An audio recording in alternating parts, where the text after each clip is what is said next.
vous l'avez dit, je vous rappelle que c'était par délibération du 17 mars 2015 que nous avions validé le principe de la mise en œuvre du principe de rappel à l'ordre, en accord avec le parquet de Grasse. C'est toujours avec le parquet de Grasse, puisque c'est notre circonscription.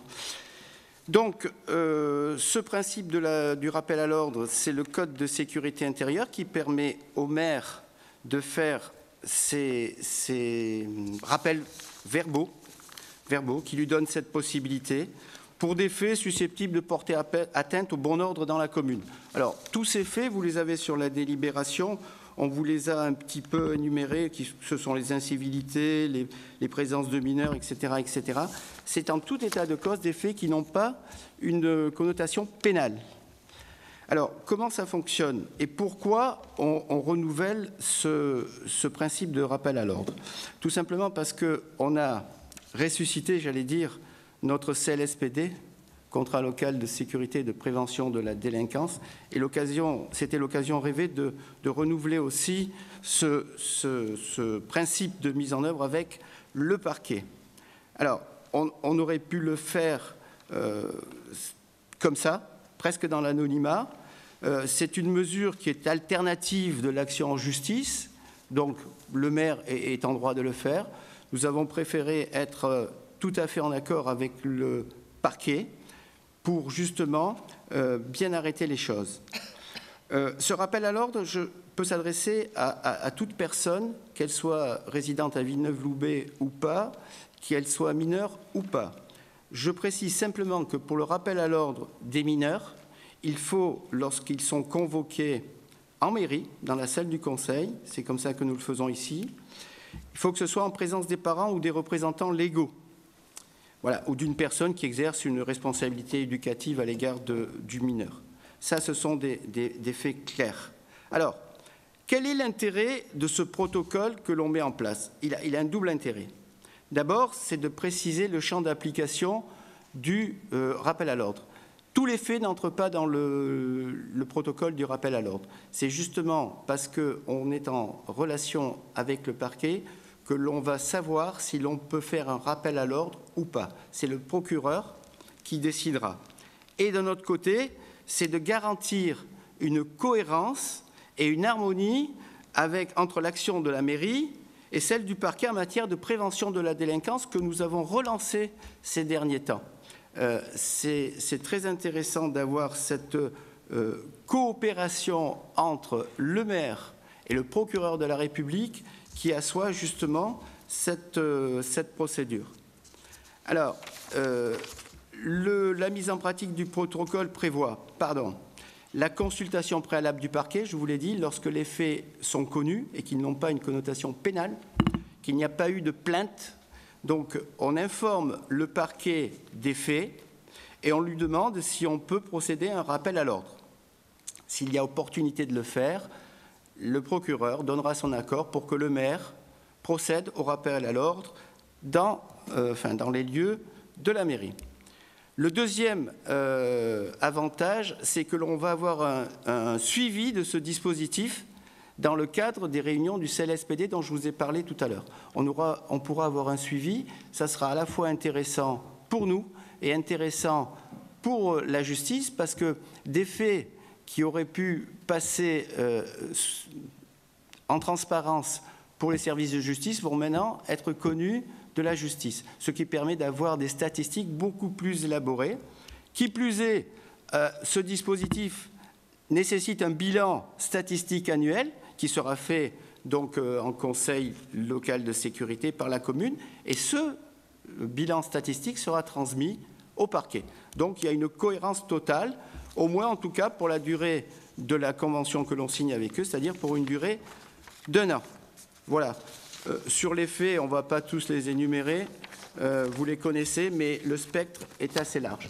Voilà, on renouvelle ce principe que nous avions déjà validé à l'unanimité en 2015. En tout cas, le rappel à l'ordre, pour moi, c'est très intéressant, comme le disait le maire, et j'y crois parce que c'est une réponse rapide, une réponse locale, qui évite justement une action plus longue en justice, alors que là, on peut avoir quelque chose de très rapide, directement auprès des parents, parce que c'est surtout auprès des enfants que ça s'adresse, hein, plus qu'aux adultes, et d'avoir une réponse très rapide et souvent suivie des faits, parce que le maire parle en direct avec l'enfant et les parents. Bien, merci Albert de nous rappeler le rappel à l'ordre, voilà, comme ça c'est dit, pour notamment les nouveaux élus du conseil municipal. Parce que ce que nous avons voté précédemment, il est important que les élus du conseil municipal qui n'étaient pas là et qui ne savent pas forcément de quoi ils retournent aient cette information nécessaire. Puis ça ne peut pas faire de mal aussi à nos concitoyens qui veulent bien nous suivre, et de dire que cette procédure que nous avons instaurée dès 2015, puisque la loi le permettait, nous ne l'avons pratiquée qu'une fois dans le mandat précédent, avec deux jeunes et leurs familles. Et pour l'un d'entre eux, ça s'est révélé pertinent. Pour l'autre, c'était un peu plus compliqué. Disons que c'est une procédure qui évite d'aller devant les tribunaux tout de suite. C'est une alternative, une prise de conscience, et le fait que les parents viennent, quand il y en a bien sûr, les parents viennent avec l'enfant, et le maire joue un peu ce rôle qu'on lui confie là encore, à la place d'autres autorités, pour trouver d'abord des explications et puis rappeler les nécessités du respect des règles de civilité. Je crois à cette procédure pertinente, car c'est vrai qu'il est toujours un peu désolant de livrer directement des préadolescents ou des adolescents directement dans le filet des procédures judiciaires, et ou sans résultat, mais avec des résultats qui vont entraîner un autre processus. Et donc il faut toujours donner sa chance à des mômes de se sortir d'un guêpier où ils n'auront pas de possibilité de vie normale.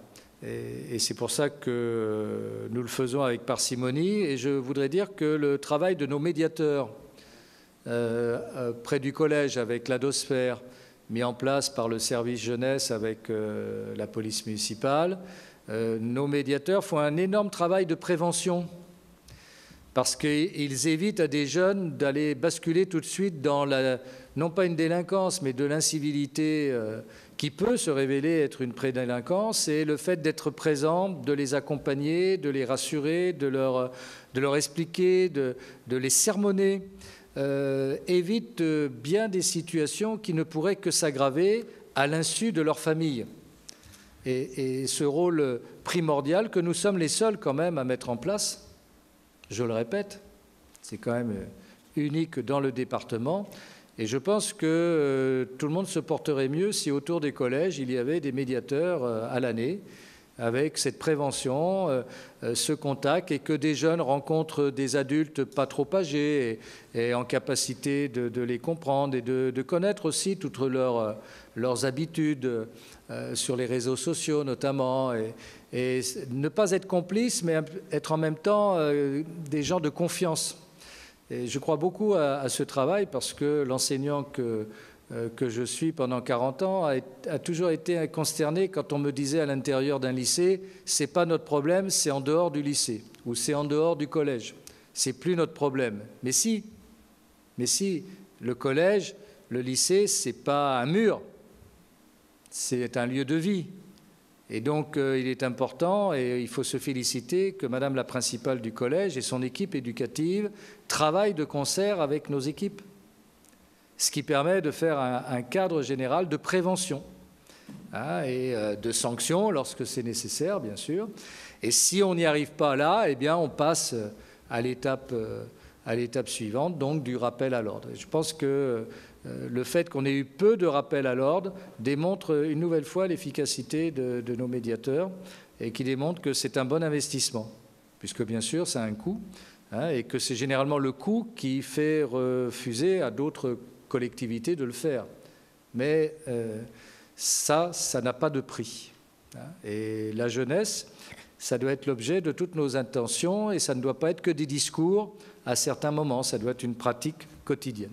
Voilà pourquoi, avec la police municipale, il y a un travail, avec la gendarmerie aussi, puisqu'il y a un référent gendarmerie, et tout ça fait un maillage d'intelligence.